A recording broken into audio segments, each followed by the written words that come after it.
जे सत्य आहे तेच लोकांच्या समोर मांडणं हे लोकांना अभिप्रेत असतं आणि ते पत्रकारांनी मांडावे. माजी आमदार राजेश पाटील दैनिक महान कार्याचा 18वा वर्धापन दिन चंदगड येथे संपन्न. दैनिक महान कार्याचा 18वा वर्धापन चंदगड येथील महान कार्याच्या विभागीय कार्यालय या ठिकाणी संपन्न झाला. यावेळी माजी आमदार राजेश पाटील हे प्रमुख उपस्थित होते. यावेळी बोलताना माजी आमदार राजेश पाटील म्हणाले, जे सत्य आहे तेच लोकांच्या समोर मांडणं हे लोकांना अभिप्रेत असतं. त्यासाठी पत्रकाराने सत्य जनतेसमोर आणावे असे म्हणाले.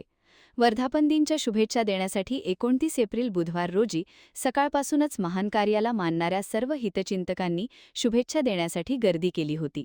यावेळी अनेक मान्यवरांनी बोलताना म्हणाले, शिरोळसारख्या ठिकाणाहून चंदगड या ठिकाणी महान कार्याचा विस्तार अल्पावधीतच वाढला आहे. लोकांच्यात या दैनिकाची विश्वासार्हता निर्माण झाली आहे असे म्हणाले. यावेळी भाजपा जिल्हा उपाध्यक्ष मल्लाप्पा चौगुले, सहकार विभागाचे राजाराम रावण, महान कार्याचे व्यवस्थापक शरद खिलारे, पत्रकार सुभाष भस्मे, संतोष पाटील, इजाज खान पठाण, नारायण सुतार, भिकाजी कांबळे मिंडचेकर, ॲडव्होकेट संतोष मळवेकर, विलास भाऊ पाटील, बसवंत अडकुरकर, पंचायत समितीचे सभापती विलास नाईक, माजी सभापती शांताराम बापू पाटील, परशुराम पाटील, हरिभाऊ गावडे, बाबूराव वरपे यांच्यासह चंदगड व परिसरातील नागरिक मोठ्या संख्येने उपस्थित होते. महान कार्य न्यूजसाठी प्रकाश ऐणापुरे, चंदगड. झालेला आहे. मला वाटतं आज हा कार्यक्रम आपण पूर्वनियोजित जरी असला तरी आजचा मुहूर्त अनेक ठिकाणी आज लग्न कार्य आहेत, अनेक शिक्षकांचे अधिवेशन आणि इतर कार्याच्या गोष्टी त्यांनी आयोजित केलेल्या आहेत आणि त्यामुळं माझ्यासह व्यासपीठावर बसलेल्या अनेक लोकांना इथनं आता हा कार्यक्रम उरकून पुढे प्रस्थान करायचा आहे. पण प्रथमतः मी महान कार्याच्या आदरणीय प्रकाश ऐणापुरे आणि त्यांच्या सर्व टीमचं मी मनापासून अभिनंदन करतो की एक अल्पविधीमध्ये मला वाटते 2-3 वर्षाच्या या कार्यकाळामध्ये त्यांनी इथं येऊन वास्तव्याला राहून या दैनिकाचं ज्या माध्यमातून त्यांनी पत्रकारिता इथं निभावलेली आहे आणि एक वास्तव्य सर्वसामान्य समाजापुढे मांडण्याचं धैर्य आणि धाडस त्यांनी दाखवलेलं आहे.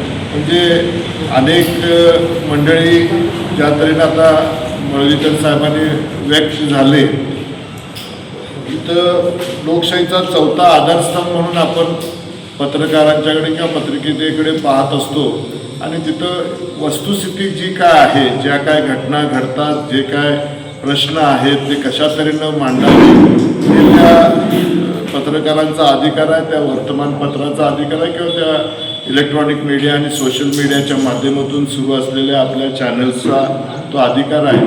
पण जे सत्य आहे ते लोकांच्या समोर येणं हे इथं अभिप्रेत असतं आणि ते तुम्ही मांडणं हे काळाची गरज असतं. तर म्हणूनच त्याला लोकशाहीचा चौथा आधारस्तंभ असं आपल्याला स्थान दिलेलं आहे.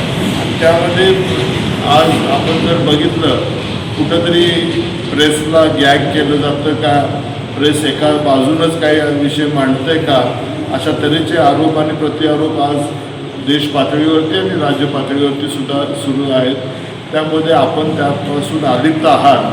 त्या बाबतीत महान कार्याचं मी मनापासून अभिनंदन आणि त्यांचं धाडस आणि त्यांच्या धैर्याला मी कौतुक करतो. त्या दृष्टिकोनातून मला वाटते इथं ऐणापुरे साहेबांनी चांगल्या तऱ्हेनं हे कार्य इथं निभावून गेलेलं आहे.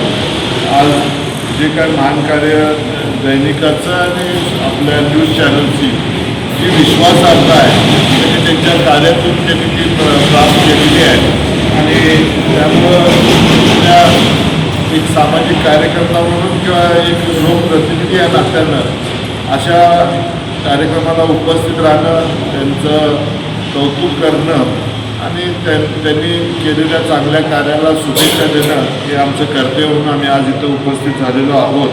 आणि ते काम त्यांनी इथून पुढे सुद्धा निर्भीडपणे आपण ह्या समाजाचं काहीतरी देणं लागतं ह्या भावनेतून तुम्ही आपली पत्रकारिता आणि आपलं कार्य पुढे चालू ठेवावं.